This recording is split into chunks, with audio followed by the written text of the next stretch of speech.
Kinshasa, bienvenue à tous. On ouvre ce journal avec le forum des chefs de mission des États membres de la SADC et le mécanisme national de suivi qui ont évalué l'accord cadre d'Addis Abeba ce jeudi. C'était au cours d'une réunion d'information et d'échange sur la mise en œuvre des engagements nationaux souscrits par la RDC au terme de l'accord cadre. Cette rencontre témoigne, selon les différents membres de la SADC, le bon climat qui existe entre la RDC et la SADC.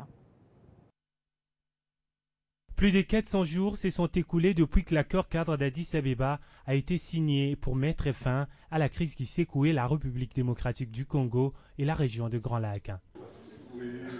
Alors où en sommes-nous à la mise en œuvre des engagements contenus dans l'accord cadre?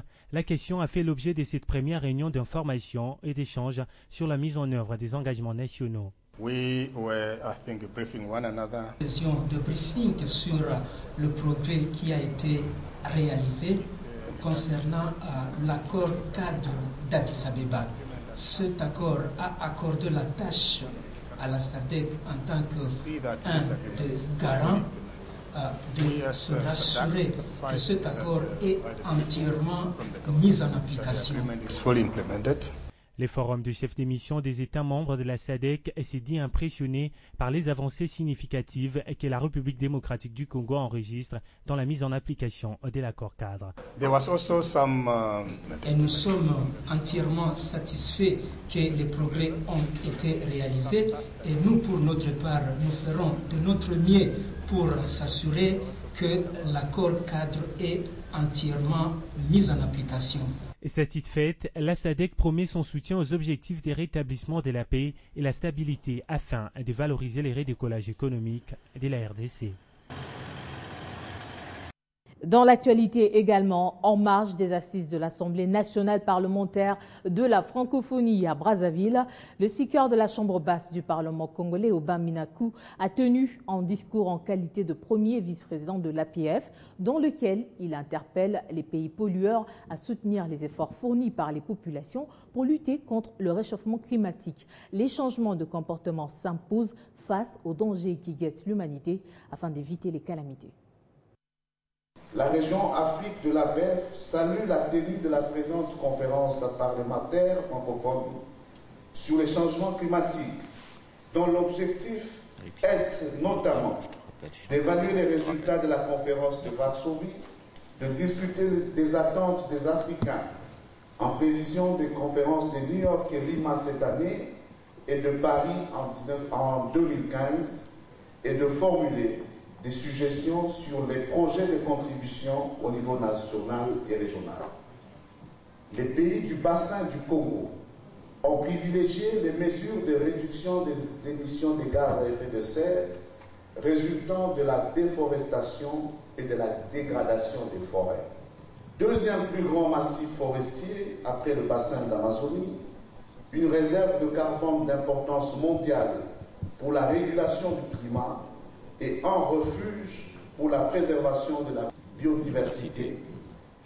La présente conférence est appelée à nous proposer les meilleures options à intégrer dans l'accord post-2020, à même de répondre aux attentes des pays africains, notamment dans les domaines de transfert de technologies, de financement, de définition du cadre d'opérationnalisation de la RED+. Ainsi, les parlementaires devraient aussi aider à la clarification du niveau d'effort additionnel exigé des pays industriels et ceux en transition économique, qui sont les plus grands pollueurs, afin qu'ils contribuent significativement à la réalisation des objectifs quantifiés de réduction de leurs émissions de gaz à effet de serre.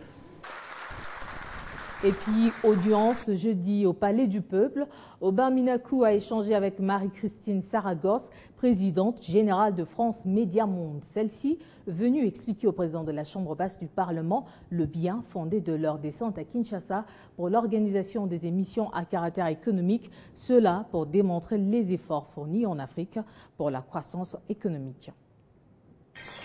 Il nous a fait l'honneur de nous recevoir à notre demande parce que nous nous intéressons énormément à la République démocratique du Congo, le plus grand pays de la francophonie, que cette semaine il y avait la semaine française et notamment de l'économie et que nous avons délocalisé toutes nos émissions économiques de RFI, de France 24 et de RFI et TV5 Monde aussi, pour mettre un coup de projecteur sur cette dynamique économique qui est celle de la RDC.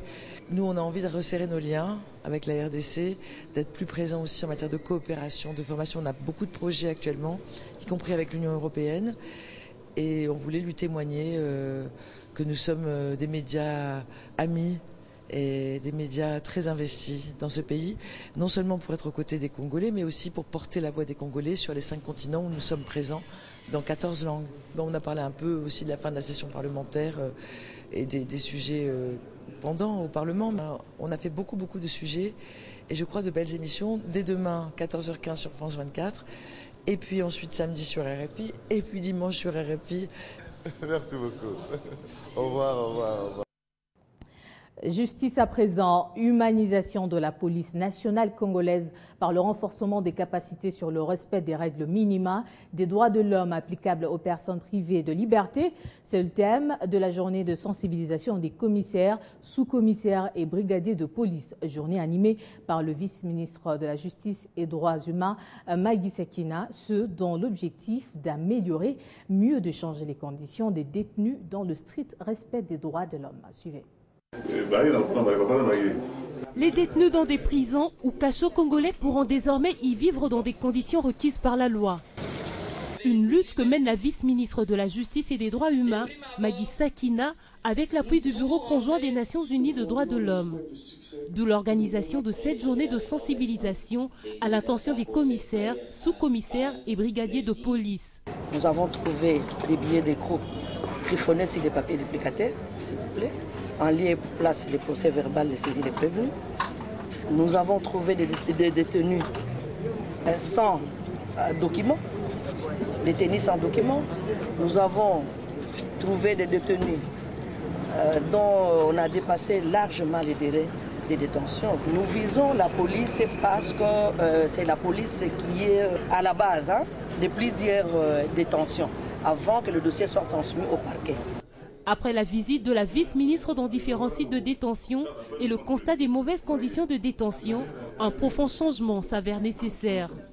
Les mauvaises qualifications des faits reprochés, les conditions hygiéniques déplorables, le manque d'informations sur le motif de son arrestation sont parmi les mots que l'on reproche à la police qui détient souvent le présumé au-delà de 48 heures.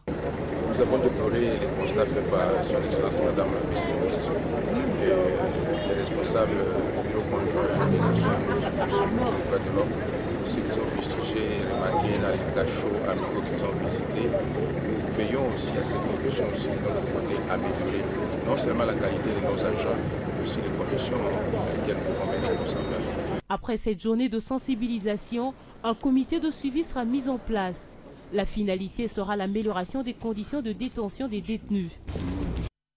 En se rend au Kasaï oriental, la sécurité alimentaire en République démocratique du Congo, c'est le thème du colloque interdisciplinaire organisé à Mbujimaï afin de lutter contre la faim, particulièrement dans cette province. Durant 2 jours, les chercheurs du Kasaï et d'ailleurs ont partagé leur expérience dans ce domaine et ont proposé des pistes de solutions. Crispin Tibikoufoua pour le reportage. Et ces assises ont été ouvertes ce mardi 27 mai 2013 en choisissant ce thème central, insécurité alimentaire en République démocratique du Congo, pays des lait et du miel. L'université protestante au cœur du Congo, IPCC, veut, à travers les éminents professeurs venus même du Canada, tenter d'expliquer ou mieux donner des réponses à un paradoxe devenu très ambigu. La RDC, classée parmi les pays les plus pauvres au monde, alors que son sol et son sous-sol sont immensément riches. La faim, de l'insécurité alimentaire, de l'insuffisance alimentaire, comme j'ose l'appeler, de la malnutrition nationale, qui a beaucoup de conséquences dans la vie de chacun de nous, de nos familles, mais également de la marche de la nation comme un tout. Les vice-gouverneurs des provinces et représentants personnels du gouverneur des provinces empêchés a, avant de déclarer ouvert ces colloques interdisciplinaires, rendu un hommage mérité au chef de l'État, Joseph Kabila Kabange, artisan de la paix, et a salué et remercié les organisateurs pour les soucis majeurs de partager les savoirs scientifiques. Ces colloques qui ira du 27 au 31 mai en cours connaîtra la participation de toute la crème intellectuelle. Esther Kassayen. Autre chose à présent, Turkish Airlines veut affirmer davantage sa présence sur le continent africain, précisément en République démocratique du Congo, où la compagnie dessert déjà il y a plus d'une année des vols réguliers vers le monde avec plus de 240 destinations. Pour ce faire, une idée de la grandeur de cette entreprise, meilleure compagnie aérienne en Europe en 2013, nos reporters ont eu le privilège de faire une visite guidée aux installations de Turkish Airlines à Istanbul. Bienvenue à tous en Turquie. Nous sommes à Istanbul, deuxième ville de la Turquie. Notre visite nous emmène au cœur des installations de Turkish Airlines. Première étape, le centre de simulation. C'est une dame qui nous convie à découvrir ce Flight Training Center où des formations spécifiques en matière d'aviation civile sont données. Après quelques explications sur place, notre équipe assiste à une première manœuvre de simulation. La deuxième manœuvre, c'est dans cet appareil. Et une fois retrouvé à l'intérieur, vous avez l'impression d'être à bord d'un avion. Après le centre de simulation, direction la Airline Catering Facility. C'est une véritable cuisine gastronomique. Ce qui vaut à l'entreprise le prix de meilleure restauration en classe économique et en classe affaires. Puis vient une réunion avec le responsable de Turkish Airlines. La rencontre porte sur une présentation globale des activités de l'entreprise. Plébiscité en 2013 meilleur transporteur en Europe, pour une troisième année consécutive, Turkish Airlines vous propose environ 250 destinations dans le monde et couvre plus de pays que toute autre compagnie aérienne avec une flotte de 243 avions.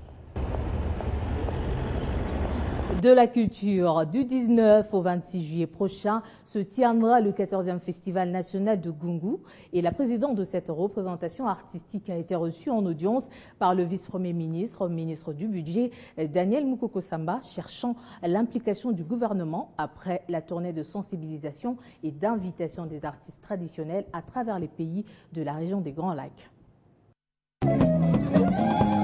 Revenu de sa tournée de sensibilisation et d'invitation d'artistes du Rwanda, de l'Ouganda, du Burundi, de la Tanzanie et du Kenya, Anne Bumba, présidente du Festival national de Gungu, a été reçue en audience par le vice-premier ministre, ministre du budget Daniel Mukoko Samba. Une manière pour elle de solliciter l'implication du gouvernement de la République. Cet événement de grande envergure se doit d'être soutenu par le gouvernement en vue de sa réussite. C'est ce qui justifie sa réception auprès de Mukoko Samba. Après échange, ils sont tous tombés d'accord que la culture devrait unir la RDC à tous ces pays limitrophes. Tourner on a autosala na pays des Grands Lacs.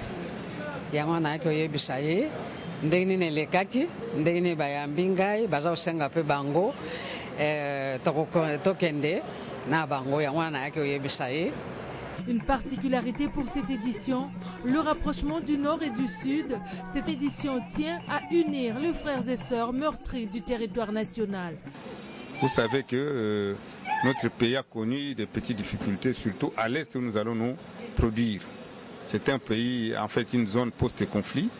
Il a fallu la contribution de tout le monde. Donc c'est l'apport de la culture pour la cohésion et la cohabitation pacifique de nos peuples.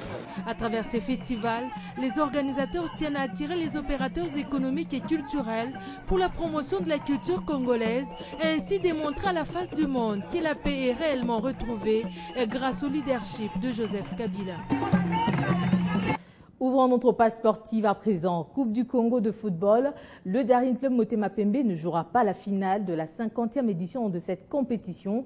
Les Verts et Blancs de Kinshasa ont été battus et privés de la finale par le tenant du titre MKFC qui s'est imposé 2-1. MKFC de Kinshasa croisera en finale le samedi 31 mai au Stade Tata Raphaël le Popo de Lubumbashi, vainqueur de Nyuki 3-1 et de Nika par forfait.